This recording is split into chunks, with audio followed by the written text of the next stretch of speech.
Right. Well, someone who definitely appeared to accept the result of the election in the United States yesterday, it was Joe Biden, the outgoing president. Of course, he was ousted from the ticket because of his senility, his old age. He met with Donald Trump. He voted him to the White House. Normally, these meetings take place much later, but there's smooth transfer of power.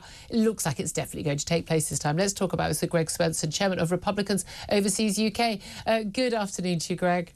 Hello, Julia. Great to see you. Thank you very much, dear. Well, it's interesting with this meeting taking place much earlier than I think it normally does, and a meeting that was even longer than, I think an hour and a half that Obama took with Donald Trump when he won in 2016 to sort of show, goodwill. It was over 2 hours. What do we think these two men talked about? They're supposed to hate each other.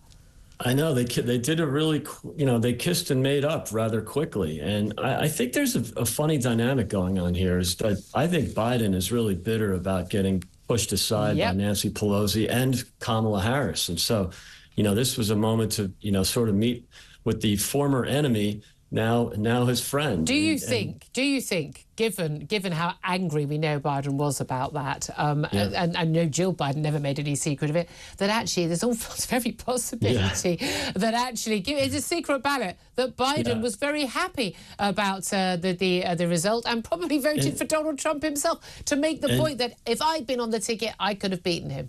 Yeah, and notice the striking bright red pantsuit that Dr. Jill wore on Election Day to go to the polls. That's, of course, Republican colors. Yeah, and I thought that was kind of a subtle dig. And if you saw the clip yesterday of they were at some kind of ceremony in Washington, Dr. Jill did not even acknowledge Kamala when she walked in. They were absolutely sitting next to each other. Stony-faced, weren't they? Yeah, there's some hate there. Well, also, we've become much more aware, haven't we? I mean, I think it was really obvious at the time, that Biden was pushed, he didn't choose to go, but also, it was like the Nancy Pelosi's and others, but also that the Obamas and the Clintons, they were not convinced by Kamala Harris. Everyone thought she was useless in 2020 and all the way through the presidency of Joe Biden.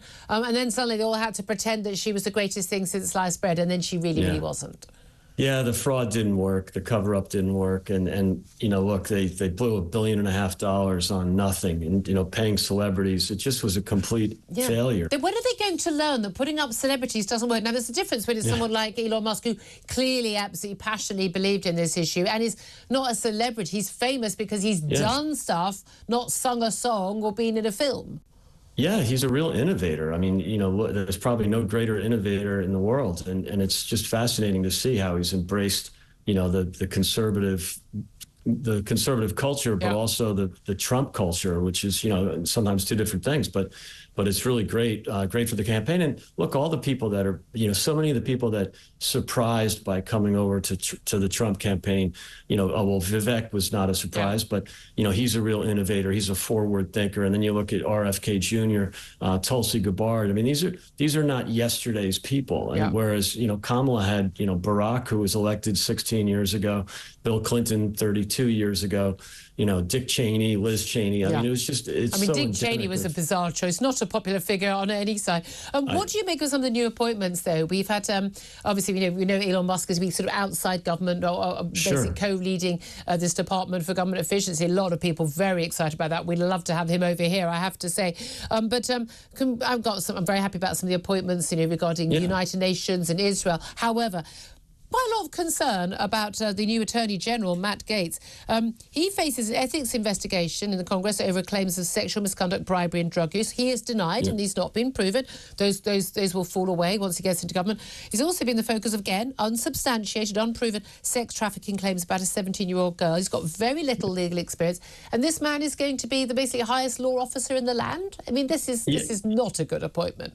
No, I think it surprised a lot of people, Julia, because he was on a tear. I mean, the appointments so far, even the surprises were good surprises. Like Pete Hegseth. It's not outrageous. He's a likable guy and well, definitely well liked in Washington. But I think Matt Gaetz surprised us because he's not well liked outside of his small circle on the kind of the fringe wing of Congress. And so I thought it was a real surprise. Rumor has it that it was done on the plane on the way to Washington, because Matt Gaetz was on the plane, or was one of his inner circle, and Susie Weil was not aware of it.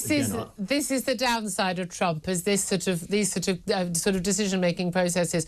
We shall see what happens. It's going to be fascinating to watch. Greg Swenson, there, chairman of Republicans Overseas UK. Thank you for joining us. Matthew Larzer, just very brief word on that appointment. Well, it's a bit. I mean, it's a bit like when Tony Blair appointed the wrong minister because he got the two people had the same name. Yes. So you're on the plane, you can do it. Yes, yeah, exactly. Absolutely. Again, the trouble with Donald Trump does seem to be the last person in the room has the influence, which is why Elon Musk has apparently moved into Mar-a-Lago. But there we are.